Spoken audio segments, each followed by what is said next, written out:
Jumpa lagi di Gapura Misteri, dan saya ucapkan terima kasih banyak untuk semua dukungan Anda, baik yang sudah subscribe, sudah like, komen, dan share ke teman-teman yang lain.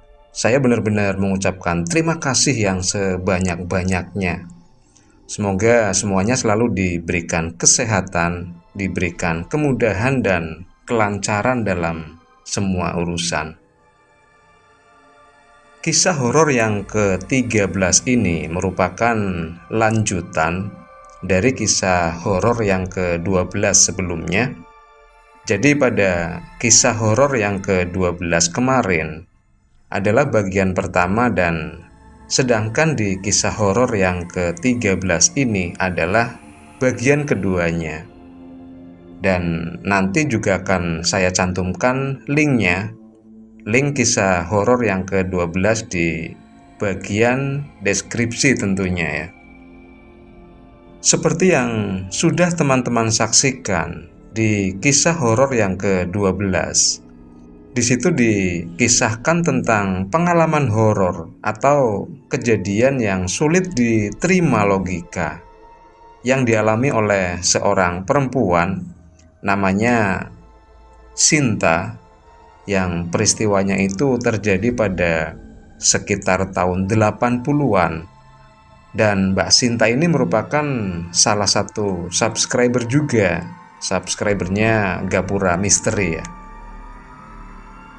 Nah, pada kisah horor yang ke-12 kemarin itu dikisahkan bahwa Sinta itu sering banget ya mengalami hal-hal yang gak bisa diterima oleh akal sehat, gak bisa diterima oleh nalar begitu.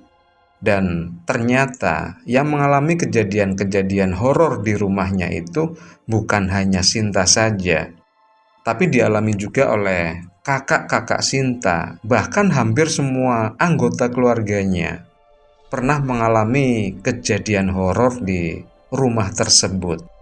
Tentunya dengan versi dan jenis kejadian yang berbeda-beda ya. Pernah pada suatu malam, pada saat Sinta dan kakaknya itu mau tidur, hendak beristirahat malam lah. Sebelumnya ya namanya kakak beradik ya, terkadang mereka berdua itu ngobrol-ngobrol dulu, ngobrol kesana kemari, mungkin ya cerita masalah teman-teman sekolah, cerita tentang ya macem-macem lah pokoknya. Intinya tuh mereka nggak langsung merem begitu ya. Kadang juga kalau materi ngobrolnya sudah habis, kadang ya berhenti sebentar terus dilanjutkan lagi pas udah ada materi yang lainnya. Terkadang juga bergantian, yang cerita itu Sinta dan kakaknya sebagai pendengar atau sebaliknya ya, seperti itu. Nah, saat sedang posisi blank, posisi jeda karena dua-duanya itu kehabisan materi pembicaraan, tiba-tiba mereka berdua itu mengalami hal-hal yang benar-benar mencekam, benar-benar membuat mereka berdua itu merasa tersiksa. Ya gimana nggak merasa tersiksa di saat mereka itu sudah mulai ngerasa ngantuk. Dan ini kejadian saat awal-awalnya ya, saat pertama kali mereka mengalami hal ini. Tiba-tiba itu sayup-sayup terdengar suara, kayak suara nafasnya orang yang lagi tidur. Awalnya suara itu tuh sangat halus begitu ya, terdengar sangat halus. Karena saat itu memang sudah malam, sudah hampir tengah malam, apalagi itu ada di dalam kamar begitu, sehingga suara nafas pun yang begitu halus sampai terdengar ya. Ya saking sunyi dan sepinya lah, gambarannya seperti itu. Awal-awal Sinta berpikiran kalau itu tuh suara kakaknya yang sudah mulai tertidur. Dan Sinta pun gak berusaha menengok ke arah kakaknya, apakah memang sudah tidur beneran atau belum. Wah, Mbak akhirnya tertidur juga ya. Ya udahlah, biarin aja, mungkin udah capek atau udah ngantuk berat, dalam benak Sinta itu seperti itu. Makin lama, Sinta pun masih terus mendengarkan suara nafas itu. Tapi semakin lama, suara itu semakin terdengar dengan jelas. Dan yang membuat Sinta itu berpikir, suara itu tuh suaranya makin tambah aneh begitu ya. Kayak bukan nafas orang yang lagi bernafas normal. Ini suara nafas kok makin tambah aneh, makin gak beraturan. Sinta pun merasa khawatir dengan kakaknya, karena saat itu dia tuh mengira kalau itu tuh suara nafas kakaknya yang udah mulai tertidur. Saat Sinta itu hendak menengok ke arah kakaknya untuk memastikan kakaknya itu nggak kenapa-kenapa, tiba-tiba itu ada suara persis di samping Sinta. Kamu dengar suara nafas itu nggak, Sin? Mendengar suara yang tiba-tiba seperti itu pun Sinta terkejut bukan main, karena memang dia itu mengira kalau kakaknya itu udah tertidur. Innalillahi, Mbak belum tidur ya? Iya Mbak, aku sedari tadi banget dengerin suara nafas itu dan aku pikir itu suara Mbak. Itu suara Mbak yang udah tertidur, pikirku kayak gitu. Jadi di kamar yang Sinta dan kakaknya tempati, itu suka ada suara-suara yang ya begitu ya, suara yang aneh begitu. Suara seperti ada orang yang sedang bernafas. Dan suara itu seperti bukan dari luar kamar, tapi seperti ada di dalam kamar itu. Dan yang bikin heran lagi, suara itu tuh tanpa wujud ya, jadi tanpa sosok, hanya suara yang seolah berada di kamar itu, berada di dalam kamar itu. Sementara di antara mereka berdua itu belum ada yang tertidur, belum ada yang merem, masih sama-sama melek dan sadar begitu. Tapi suara itu tuh terus-terusan terdengar, semakin nyata, semakin jelas terdengar kalau suara itu tuh berasal dari dalam kamar ya. Dan yang lebih menakutkan lagi, kalau suara itu tuh seperti berhenti di suatu sudut. Kemudian ketika terdengar lagi atau didengerin dengan cermat begitu ya, tiba-tiba suara itu pun seolah berpindah ke sudut yang lainnya. Jadi kalau misalkan saat sekarang itu ada di sudut kanan, ntar kalau suara itu diamat-amati lagi tuh seolah-olah pindah ke sudut kanannya lagi, atau mungkin sudut sebelah kiri seperti itu. Nah, di saat Sinta menjawab kalau dia itu juga mendengarkan suara nafas itu, kakaknya Sinta pun cuma bisa menempelkan jari telunjuk ya ke mulutnya sebagai tanda kalau Sinta itu disuruh diam aja. Udah diam kayak gitu ya, intinya kayak gitu. Sambil berbisik pelan, sudah nggak usah ribut, baca doa saja. Berdoa sebisanya agar suara itu tuh segera hilang, kata kakaknya Sinta. Meskipun kakaknya Sinta itu berusaha menenangkan mereka berdua, baik mencoba menenangkan dirinya sendiri dan juga menenangkan Sinta. Tetapi raut wajah kakak Sinta itu nggak bisa membohongi. Ada semacam rasa takut di raut wajah kakaknya pada saat itu, dan Sinta sendiri hanya bisa nangis, tapi nggak sampai keluar suara gitu ya. Seperti kayak anak kecil yang nangis tapi tertahan begitu.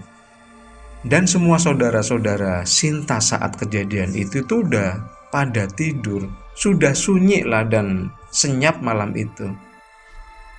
Dalam benak Sinta, mau teriak juga takut bikin heboh, takut mereka semua pada kebangun dan mereka berdua itu kena marah. Gak teriak, kok mereka itu merasa tersiksa banget. Akhirnya yang bisa mereka lakukan hanyalah berdoa sambil menahan rasa takut. Cukup lama suara itu terdengar, dari menjelang tengah malam sampai ya sekitar jam 3 pagi lah. Baru suara itu tuh menghilang dengan sendirinya, dan mereka berdua pun baru bisa tertidur.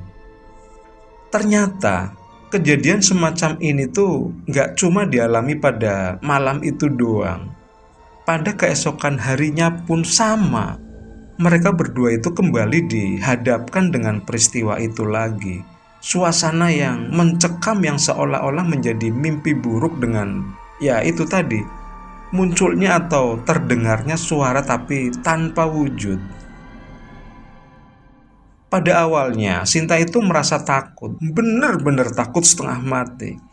Apalagi kalau kakaknya itu sedang berada di kos-kosannya, nggak tidur di rumah itu. Sementara di situ itu Sinta sendirian tidur di kamarnya. Dan yang jadi masalah, kejadian itu, kejadian di mana sering mendengar suara tanpa sosok atau tanpa wujud, itu hanya ada di kamarnya Sinta, di kamar yang Sinta tempati begitu. Dan semenjak kejadian teror suara itu dan seringnya kejadian itu secara berulang-ulang, akhirnya makin kesini, Sinta pun akhirnya terbiasa dengan suara nafas tanpa wujud itu. Dan saat suara nafas itu mulai terdengar, Sinta dan kakaknya pun cuma bisa baca-baca doa sampai akhirnya mereka berdua itu kembali tertidur ya, saking ngantuknya. Dan menurut pengakuan Sinta, sebenarnya itu masih banyak kejadian-kejadian horor di rumah itu, tapi melihat langsung satu sosok di depan muka, saling tatap-tatapan begitu ya, itu adalah hal yang paling gila dan pemandangan yang paling ekstrim dalam hidup Sinta. Nah, bahkan menurut pengakuan Sinta, kalau cuma sekedar suara perempuan yang ketawa cekakak-cekikik, itu dia sudah biasa lah, sudah lumrah, dan bukan hal yang aneh lagi. Karena memang saking seringnya, dan bahkan ya itu tadi, karena orang-orang di rumah itu juga sering mengalami dan sering mendengarkannya, jadi itu sudah lumrah. Kalau muncul suara ketawa cekikak-cekikik seperti itu tuh udah hal yang lumrah lah, sudah biasa banget. Dan singkat cerita, karena banyak kejadian-kejadian horor, kejadian-kejadian yang penuh tanda tanya dan misteri, akhirnya rumah itu pun dijual ke salah satu orang. Ya boleh dibilang salah seorang juragan begitu ya. Dan seluruh keluarganya Sinta pun pindah dari rumah itu dan membeli rumah lagi, rumah yang lain yang lebih nyaman lah, tapi ya masih di kota-kota itu juga. Dan ketika itu, setelah rumah itu terbeli oleh seorang juragan itu tadi, rumah itu dijadikan tempat usaha oleh pemiliknya ya, oleh si pembelinya tadi, yaitu dijadikan sebuah dealer kendaraan, sedangkan nama dan lokasi persisnya Mbak Sinta nggak mengizinkan untuk disebutkan. Ya udahlah, kita samarkan aja ya, karena menyangkut nama dan privasi begitu. Dan saya kembali memanggilnya dengan sebutan Mbak Sinta ya, karena ceritanya ini udah keluar dari masa kecilnya Mbak Sinta. Nah, disitulah bekas rumah orang tua Mbak Sinta yang sampai sekarang jadi sebuah dealer kendaraan ya yang cukup besar lah, lumayan besar di kota itu. Dan menurut informasi yang Mbak Sinta dengar dari kata orang-orang di sekitar bekas rumahnya Mbak Sinta itu tadi, pada saat rumah itu akan direhab untuk dijadikan tempat usaha atau dealer itu tadi, masih banyak juga kejadian-kejadian aneh, kejadian-kejadian yang gak lazim. Di situ banyak tukang-tukang yang kesurupan dan bahkan sampai dengan jatuh sakit ya, semacam sakit mendadak begitu ya. Dan akhirnya sampai beberapa kali harus ganti tukang, dari tukang A dan kawan-kawannya, kemudian sakit, ganti lagi dengan tukang B dan kawan-kawannya juga, kemudian jatuh sakit lagi beberapa di antara mereka. Ya bolak-balik seperti itu. Dan sudah cukup banyak juga ganti-ganti tukang, benar-benar butuh perjuangan untuk ya merehab rumah itu menjadi tempat usaha. Seolah-olah di situ makhluk-makhluk yang gak kasat mata, yang gak terlihat mata itu gak mau kalau tempat mereka itu direhab seperti itu.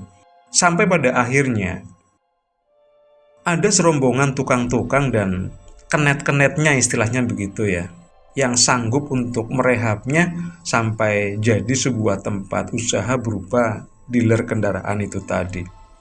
Dan setelah beranjak besar, beranjak dewasa, barulah Mbak Sinta itu bisa menerjemahkan, bisa mengungkapkan bahwa sosok yang jongkok di antara kulkas dan wastafel di ruang makan saat Sinta ketika itu bermain petak umpet sama Mbak Narsih ya, asisten rumah tangganya itu, yang sudah diceritakan di video ke-12 itu ternyata adalah satu sosok kuntilanak.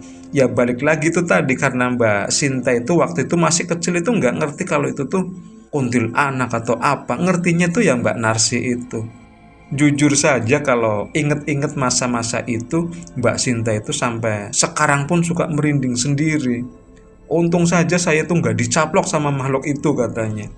Dan cerita ini tuh baru Mbak Sinta ceritakan sekarang-sekarang pada teman-teman dan saudara-saudaranya setelah sekian puluh tahun itu terpendam, disimpan, dan akhirnya cerita ini sampai juga ke channel Gapura Misteri seperti itu ya.